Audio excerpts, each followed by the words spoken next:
It's Chris here from Drift, and today we're going to be talking about some of our favorite early season steelhead flies. Steelhead are just showing up in our rivers now in good catchable numbers, and you can catch these fish in a multitude of ways, whether that's nymphing, fishing with center pin, swinging flies, whatever it is. But there are a few sort of trends that you should be aware of when targeting those early season fish in particular.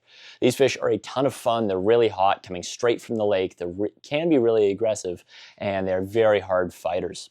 What you'll see us fishing for the most part is if we're fishing with, say, a float or an indicator or nymphing in any way, dead drifting, we're going to really be focusing on eggs a lot this time of year. You know, there's still a lot of salmon in the rivers. Those fish are seeing a lot of eggs wash past them every day, so that's going to be a great starting point. As far as colors go for those eggs, what you'll find is the fresher the egg, as those salmon have just laid them, they tend to be more of an orange shade. So you'll see us fishing a lot of oranges, peaches, that kind of color in the early season.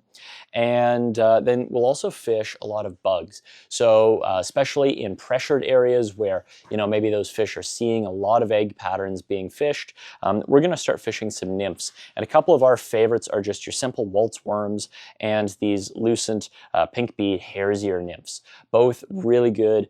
You'll see not terribly big either. Water tends to be on the lower side early in the season and generally fairly clear in a lot of rivers. So no need to go too big with these. These are a great downsized option when those fish are feeling the pressure. And then if we're going to swing a fly, if we're feeling a little bit more aggressive, we're going to lean one of two ways. What you'll notice is the flies that I have here are quite lightweight or unweighted entirely. And that's because a lot of the rivers don't have their flows really built up with a lot of fall rains yet. You know, they're still fairly gentle flowing lower rivers. And so by fishing a really heavy fly, you'd risk hanging up on bottom a lot and not staying in the zone very well. So we fish a lot of lighter weight things. But as far as colors go, you'll see us with a lot of natural bait fish tones. So those fish just came in from the lake. They've been eating a lot of bait fish like alewives and smelts. So sort of silver or white bait fish can be great. And then a more muted, sort of darker bait fish, something that might look like a goby or a sculpin in olives, yellows, browns, that sort of thing, can also be a really good bet.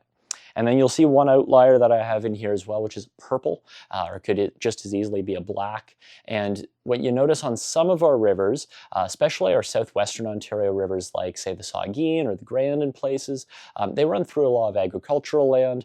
They can have a little bit of an algae stain related to that in the early season. And in that slightly stained water, those stronger, darker colors can help you stand out and contrast in that kind of water a little bit better too.